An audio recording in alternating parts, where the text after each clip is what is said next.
मैं निकल गया हूँ फोगलू के साथ भेड़ द्वारका का वेट करने के लिए, और उसके बाद नागेश्वर जी का भी दर्शन करना है। तो ये सब करके वापस द्वारका आएंगे और ऑनवर्ड जर्नी करेंगे सोमनाथ की तरफ। फोगलू को तैयार करके सुबह सुबह मैं निकल चला द्वारका से भेड़ द्वारका की तरफ, लेकिन जाते जाते मेरे साथ ये हुआ। Here it goes. फोगलू इज पंचर्ड। भेड़ द्वारका जाते जाते फोगलू अचानक से पंचर हो गया, लेकिन गुजरात में लोग इतने हेल्पफुल हैं कि वो हमेशा तत्पर रहते हैं आपको हेल्प करने के लिए।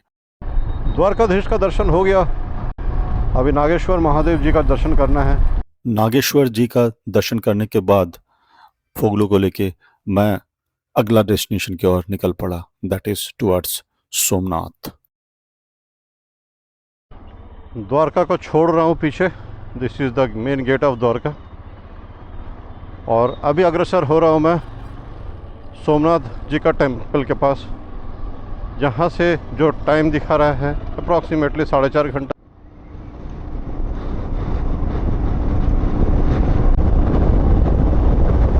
This is the place I was longing to कम।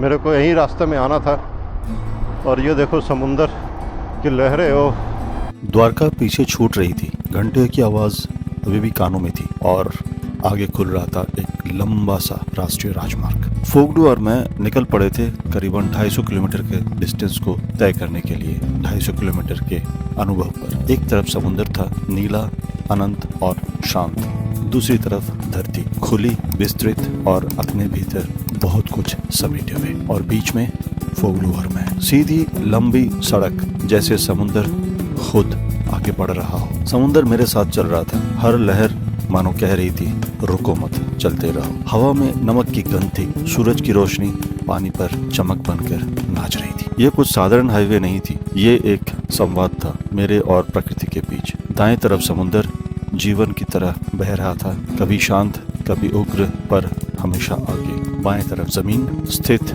खड़ी सी, जैसे याद दिला रही हो कि जड़ें भी जरूरी होती है, और मैं इन दोनों के बीच चल रहा था। कभी ऐसा लग रहा था कि सड़क खत्म ही ना हो, कि ये सफर यूं ही चलता रहे। राजमार्ग पर गाड़ियां कम थी और बिचारे बहुत ज्यादा।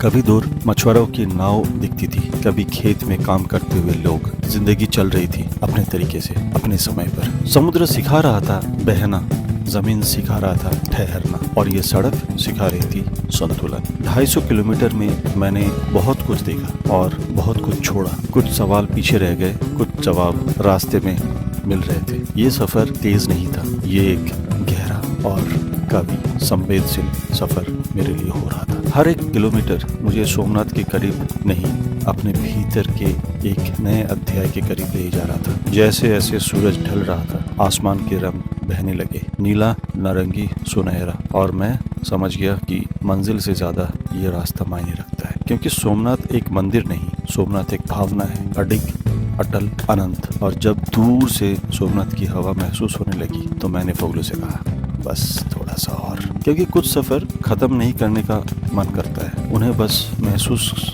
करने का ही मजा आता है। द्वारका से सोमनाथ तक एक यात्रा मुझे ये सिखाती है कि जिंदगी भी ऐसे ही कुछ होती है। एक तरफ भावनाएं लहरों जैसी, दूसरी तरफ जिम्मेदारियां धरती जैसी, और बीच में हम। अगर संतुलन बना रहे तो सफर खूबसूरत बन जाता है।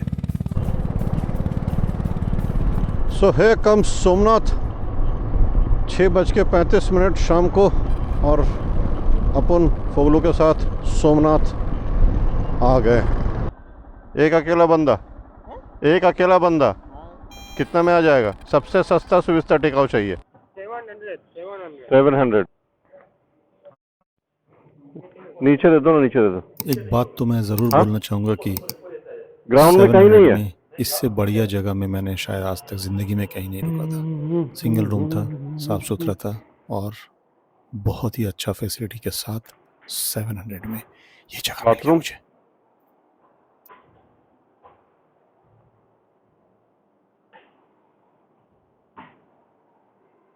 ठीक है, दे दो।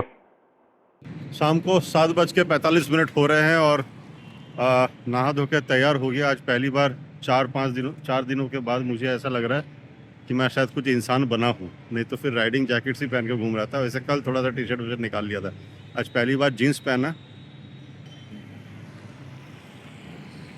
तो लग रहा है कि थोड़ा सा इंसान बना हूँ। फिलहाल यहाँ पे आशियाना मिल गया आज रात का।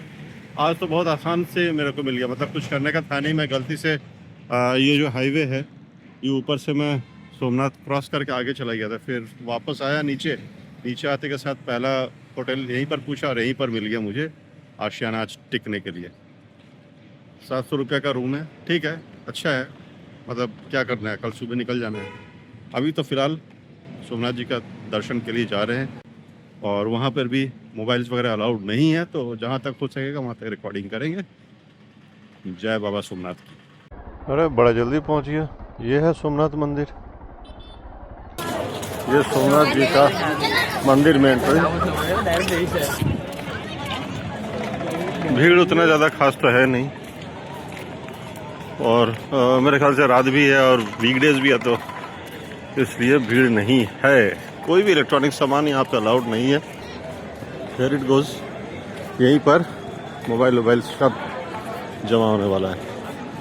मैं भी जाके लाइन में लग जाता हूँ और दर्शन करके आते हैं। तो ये पिस्ता देखे हो, ये पिस्ता फल है। अरे अम्मा एक पिस्ता का फल दे दो ना, ये वाला। कैसे दिया? 40 रुपये। 40 का। कैसे दिखता है पिस्ता, देखते हैं।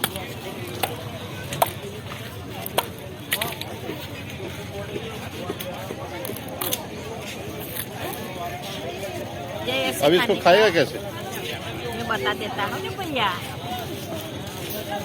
अब पिस्ता छिलके नहीं खाते। देखो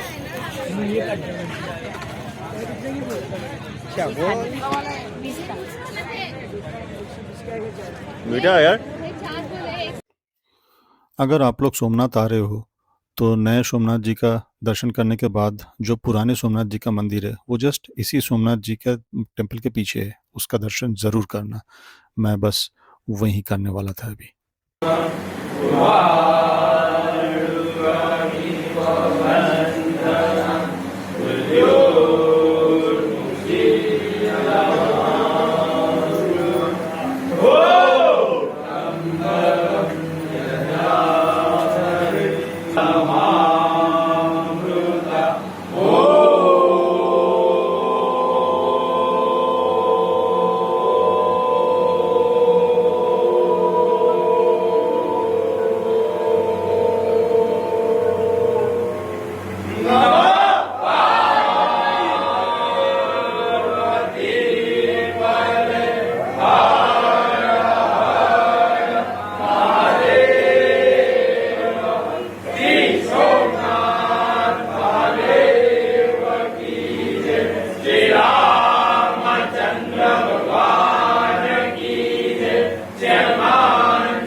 ये एक्सपेक्टेड नहीं था। ये ओल्ड सोमनाथ मंदिर है और यहाँ पे डायरेक्ट अभिषेक किया है। इससे बढ़िया क्या हो सकता है? चलो दिल खुश हो गया। शायद बहुत कम लोगों को ऐसा भाग्य में मिलता होगा कि भगवान जी का अभिषेक करने का मौका मिला, और वो भी सोमनाथ जैसे जगह में। आई एम ब्लेस्ड। इस मॉडर्न सा जिंदगी में खुशी ढूंढने के लिए पता नहीं हम लोग कहाँ कहाँ जाते हैं, पर फिर भी हमें शायद वो खुशी नहीं मिलती है जो हम लोग ढूंढते हैं। किस चीज़ से अनजान की हम शायद किसी और का जिंदगी का ड्रीम्स जी रहे हैं। चलेंगे, चढ़ेंगे एक बार। चलिए ना, चढ़ते हैं। पता नहीं किसका बाइक है, मेरा ही बाइक है। चलिए आइए चढ़ते हैं। बैठेंगे, बैठिए बैठिए बैठिए बैठिए, आराम से बैठिए। बुलेट नहीं है ये। रॉयल एनफील्ड का ही है लेकिन बुलेट नहीं है। बैठिए आराम से।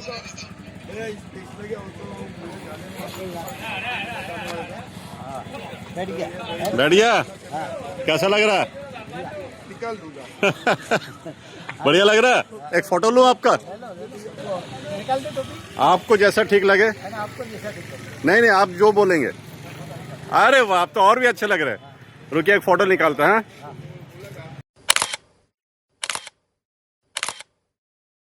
अगर देखा जाए तो सुबह से मैं खाली नारियल पानी और शुगर केन जूस पे हूँ। मैंने कुछ खाना नहीं खाया। पहले नया सोमनाथ जी का दर्शन किया, फिर गए पुराना दर्शन करने के लिए। पुराना में तो अभिषेक कर लिया भाई, मतलब क्या ही बताओ। और वहाँ से निकल रहा था तो एक अंकल जी मेरे बाइक को देख रहे थे, तो मैंने उनसे पूछा कि आप बैठोगे? उन्होंने बोला कि हाँ बैठूंगा। उन्होंने बैठ गए, एक आधा फ़ोटो लिया उनके साथ, और उन्होंने ही मेरे को ये जगह दिखाया जहाँ पे सोमनाथ जी का प्रसाद मिलता है। और क्या ही बताऊँ, पूरे दिन नहीं खाने के बाद अभी जो अन्य जा रहा है वो सोमनाथ जी का प्रसाद।